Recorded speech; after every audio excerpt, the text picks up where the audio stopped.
Good evening, everyone, or afternoon or morning, wherever you're joining us from today. It's so good to have you here. We're going to be discussing the blurring of the real and the digital set in this realm of gaming's virtual worlds today. I've got a fabulous panel with me right now, but of course, ironically, we should all be together. We should all be drinking margaritas down some back alley in Austin. But we're not.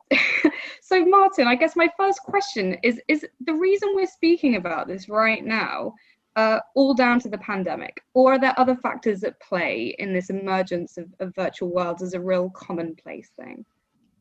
No, I don't think it's all down to the pandemic. I don't think that would be a shock as an answer. I think probably no one on this panel or probably anyone listening is surprised to hear that gaming is now mainstream. I think for a few years, maybe the marketing industry saw gaming as this kind of niche activity for kids in their bedrooms. But I think the majority of clients and brands now know that that's not the case. Gaming is huge. It's for everyone.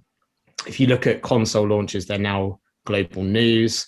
The biggest gaming franchises are eclipsing Hollywood franchises, and some of the best creative and tech talent in the world want to work for gaming companies. And it's got that cultural cachet and that influence, but it's also got reach and scale.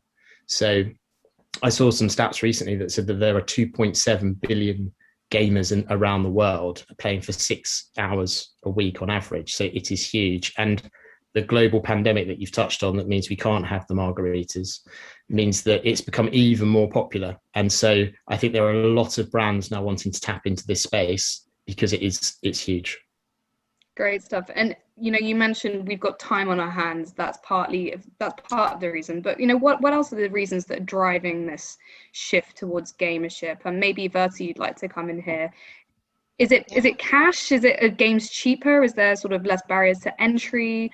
What is it? What other factors are driving this? Yeah, I think definitely barriers to entry are low, and I think some people are just catching up to what's been going on. So I just want to name that as well, right? So people have been gaming for a long time. And now, because the pandemic has created this space where we are all inside, we kind of get to know what people do in their free time in a way that we might not have known before. And I kind of use this analogy that, I don't know, maybe like 10, 15 years ago, it wasn't popular for people to meditate, but a lot of people still did that, right? And then it became something that everyone was aware of, and gaming is kind of seeing that moment right now. And I'm someone who has been on dating apps previously, and people wouldn't be like, hey, I'm a gamer, because of the stereotype that was attached to it. However, once you found out, it was like, oh, me too, we can do that. So I actually think that that's one of the reasons. I think that people want to escape. And games allow you this opportunity to escape into a world that either you've created or is being created for you. And you can kind of control when and how you connect with people. And that's something that's really fascinating and interesting, right? You control. I actually go and play with people. I want to go play myself. And that control is something that we've lost now, and still are realizing that that's base for it. And I think that the last thing I'll say is you get a chance to try things out for a minute before you get to go and try them in the real world. And I think those are some of the things that people are really realizing right now about games and gaming. Great stuff. I think some of the brands that people will be aware of are the likes of Fortnite, if they've got kids, or maybe Minecraft, if they remember a little bit back, a few years back. But what when we speak about a virtual world, I mean, what are we really talking about now? I mean, David, you represent FIFA, the game. Is that a virtual world? I mean, how far do we stretch this kind of definition? Yeah, I mean, it absolutely is a virtual world. There's 150 million people in our FIFA ecosystem as of this year. There's around 30 million people playing console. That's a lot of interaction on a daily basis. There's around 8 billion games being played in FIFA to date. We only launched in October on the console platform. So it's a massive ecosystem. There's a lot of social interaction there. And you mentioned Fortnite earlier. Fortnite is kind of the easy answer. And I think they've done a phenomenal job of creating that kind of metaverse where people can go and engage and interact with each other in a playful or competitive way. But it is really interesting to see, Martin mentioned at the outset, gaming is mainstream now, and the construction of these virtual worlds that have been built. Going back to the question of whether or not FIFA's a social platform, it absolutely is. And we have the privilege and the pleasure of being able to add on to the top of that metaverse, the competitive world of global football. And as the most popular sport in the world, we add that to gaming, and obviously the growth is pretty exponential. So we find that people love to socially engage through FIFA. They like to take that engagement offline into other platforms like social media as well. But the fandom that's grown there, and the the ability for players to engage with each other and grow that fandom, is exponential on our platform for sure. Great. And Adam, I'd love to bring you in there as the pro gamer of the group. Ex pro gamer. I'm not sure what the X means there. But what do you think? What are the most interesting or important or the biggest virtual worlds out there right now? I mean, what are the names that anybody working in media should just know off the top of their heads? Sure, absolutely. Thanks, Katie. I'm ex-pro gamer because I was never very good, which is why I'm doing what I'm doing now instead of playing for prize money. The brands that every marketer needs to be aware of in the gaming space are obviously Twitch, TikTok, and Snapchat, because they're live streaming video platforms, super engaged audiences.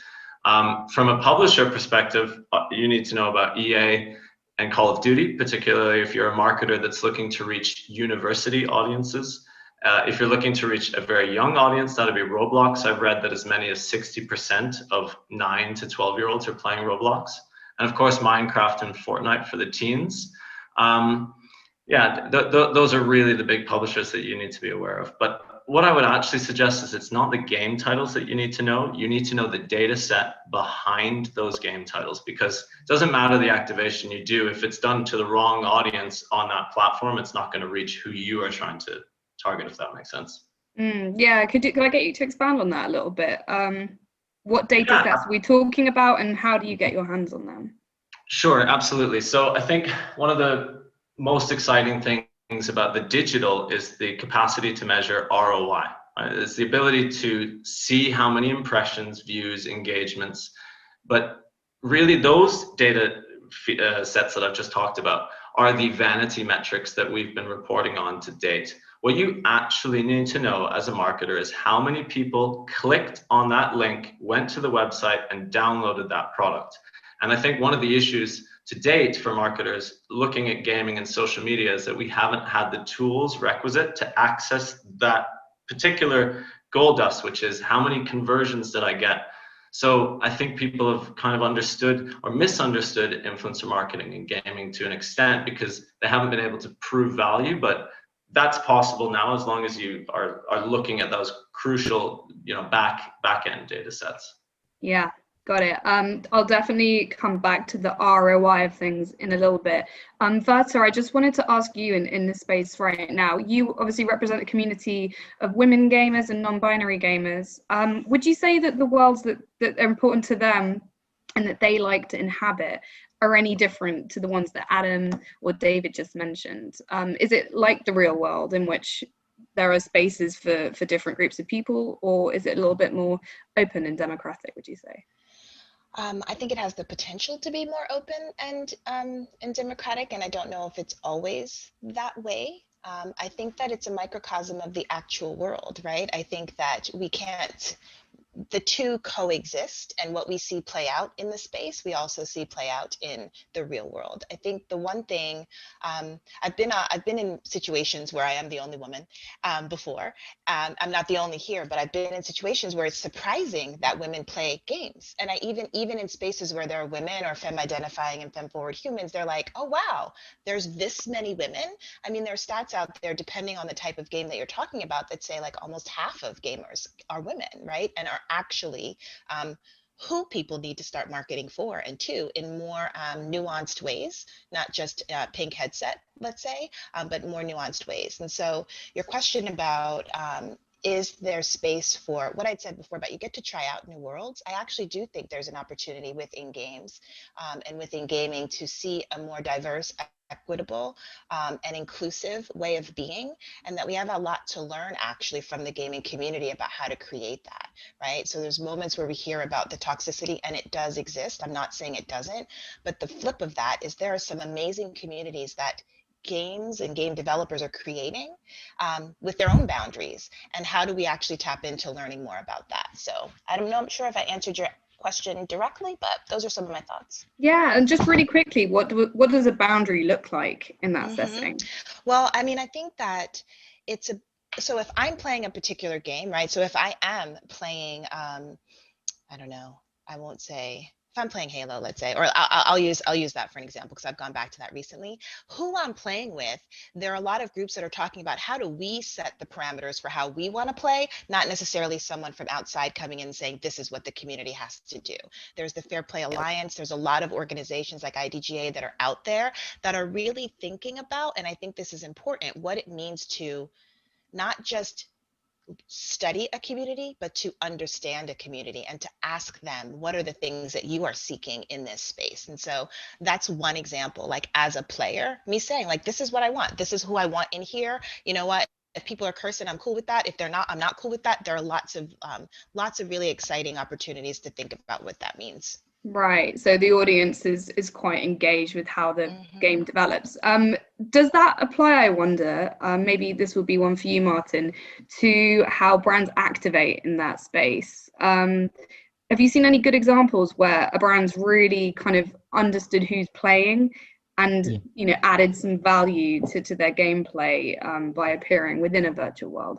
Yeah, I think that is the key to success. I think the best examples that I've seen from brands entering these worlds, like they have quite simple ingredients. They always have a truth about their brand or product that they're focused on, but then they also marry that to a truth about how the game is played, so that they aren't just an unwelcome guest who's kind of interrupting when people are enjoying something. They're actually part of the party. So if you look at, for example, the Nike Air Jordan thing that they did within Fortnite, that's a shoe that gets you respect off your mates. And Fortnite, certainly with my 10-year-old, is about showing off and bravado and one-upmanship. And so giving people the chance to have that shoe and wear that shoe is sort of it's virtual kind of cachet and currency, just like kids would have in the playground. So they kind of understood where they were operating. Similarly with Wendy's, which I know is probably an overused example, but it is brilliant because Wendy's had a truth around their enemy is frozen food. In Fortnite, you destroy your enemies. So what they did was they created a Wendy's character who went around destroying the freezers, and which was really silly, but just brilliant. And it just showed that they kind of got the fun of the platform. And then I've seen something from Uber Eats that I thought was great, where they can tap into this because when you're gaming, you're so busy, you don't have time to cook. And so they created this promotion that rewarded player performance in the time between ordering and it being delivered. And the mechanic was that the more deaths, the more discount you got, which was just, again, just playful, but great. And it just shows that they really understood the context that they were working in, didn't just interrupt, but added some value. And I think that's where the best examples lie. Yeah, great. David, hopefully no deaths in a football match, but have you done any cool activations with FIFA? Yeah, we have. We're really privileged to have great relationships with some of the world's biggest brands because they operate in the world of football. And Martin said it, and VERTA as well. There are many great games out there, many great platforms out there as well, but they're not all immediately or readily available to marketers because the predominant intention of those platforms isn't commercial. I appreciate that might sound counterintuitive, especially given the astronomical sums a lot of these platforms, my own included, are supposed to make. But commercial return isn't the dominant metric, and therefore marketing isn't very often the dominant focus. Engagement really is. And I think Adam called it exactly right before. If you think about those platforms like Twitch and TikTok and Snapchat, they have the same engagement metrics as we do. We know, and Martin will tell you this better than anyone, the best advertising engages emotionally and it communicates simply. And that's because emotional content stays there longer, it enters the brain faster. And that's what games do so well. The relationship isn't transmit receive, it isn't communication only, it's call and response. It's why games get hammered a lot when they over commercialize their content in a way that doesn't advantage that player experience. The Wendy's example is brilliant because there's a core truth there. It's contextually correct not only to the game environment, the lore of the platform, but also to the brand trying to communicate as well. It's a big reason actually why free to play or supposedly free to play mobile games really struggle with day two retention, because the free to play ads really cripple that experience. In FIFA, we have authentic perimeter boards because we represent the real world of football. So you play a La Liga game or a Premier League game, But in that setting, they're kind of authenticity artifacts. They really advantage the brands who are in that space because they're real, they're real world advertising, but they're not in the way, so to speak. They're just part of the contextual setting. Just to add to the Wendy's example and go back to fast food, there's a brilliant Burger King case study from last year where they sponsored a small football league club called Stevenage, with a big Burger King logo on the crest, on the chest of the shirt, just underneath the crest. Not for the value necessarily that small football club had in the real world, but for the astronomical value it can have on the FIFA platform. Some amazing results from them if you can see the case study. As I said earlier, we've had 8 billion games in FIFA. It's 152,000 years of football. So I would urge any marketer to check out the list of football clubs, smaller football clubs in FIFA, and see if you can't get an ROI there. Right. You might just sorry. If I came to you as a brand and said, David, I want to be in FIFA, I want to be in the players TVs, all around the world. I mean, would it be difficult? Would I have to kind of really state my case for you to let me in, so as to avoid the over commercialization that you spoke about? Well, far be it from me to invite significant volumes of LinkedIn messages, but it genuinely isn't. It isn't that hard. It really isn't. We work with thousands and thousands of brands because their assets show up on the kits of the teams that we have in the game.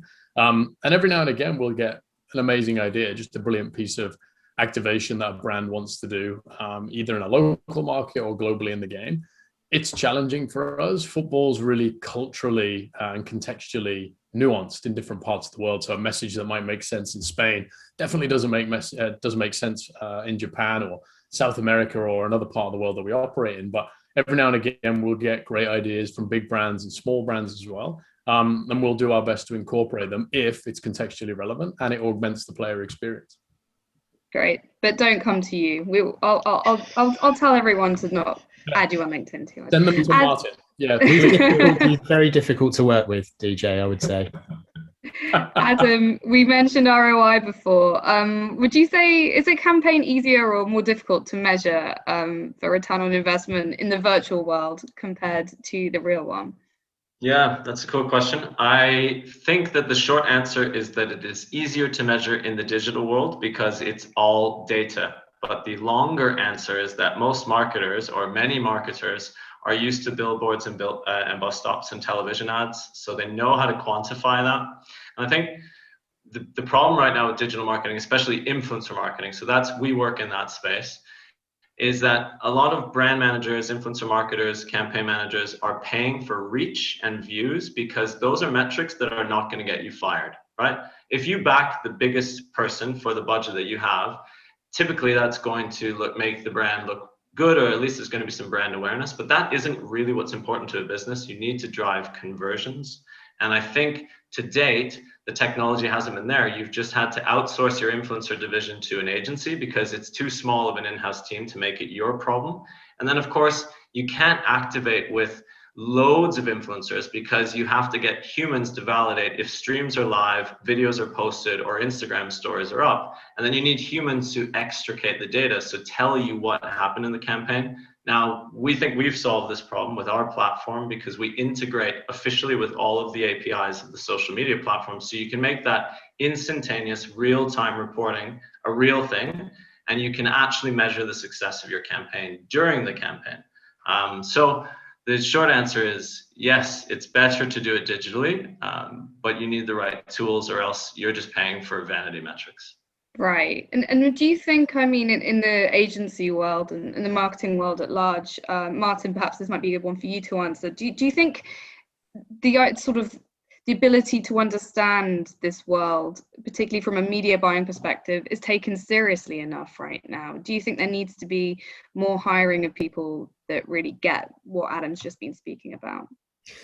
Yeah, I just think it's emerging for a lot of people who work in the agency world, and we've got to work on and measure things. I think we're often very granular with effectiveness in other channels, and we have the econometrics and we have the numbers that go with it. But often within gaming, we need to apply that same rigor and look for what we're spending, and to Adam's point earlier, what the return on investment is, not just the vanity metrics of impressions, but actually what this is returning. And I think once we start to do that, and we start to get the case studies, then more and more brands will get involved in that space. There's always that kind of, once it becomes proven that it's working for some brands, then more and more will follow. Has that not happened already? I think increasingly it's happening. It just needs a bit more digging from brands to really investigate what's possible. Mm-hmm. And not just necessarily stop at one or two case studies or what they think is possible. Really work with the platforms to maximize what can be possible. So it's more than starting, but I think we're going to see more and more and more of it. Great. And obviously a big question for brands in any setting where they can't control it is this idea of brand safety. And you know, if a virtual world is a reflection of the real one, it's not all Animal Crossing, right? It's there will be some bad actors. VERTA, what would you say are kind of the big brand safety issues that companies need to be aware of if they are to activate within a game, especially a live game, especially anything that's going out through their own channels that might cause them some issues down the line? I mean, I think a lot of what we've talked about already is understanding the culture that you are getting yourself into and kind of making sure that you are aligned in what it is that you're trying to achieve. There's an important aspect to that, right? So understanding that part of it. And I think that safety is subjective. Meaning that we use this term a lot. I think security is something that we can like put our hands around, but what it means for me, VERTA, to be safe or feel safe is going to be different than what David might say, maybe different than what Adam, different than Martin might say. And so I think it's important to identify what that means for you when you're going into this space. And the other thing, and this I think speaks to the ability to hire lots of different people, so that you have lots of different voices at the table when you're having this conversation. And I think that's the one that's most important. It can't just be the same people deciding what is safe. Make sure that you are bringing in a diverse group of people to have this conversation, and you're going to mess up.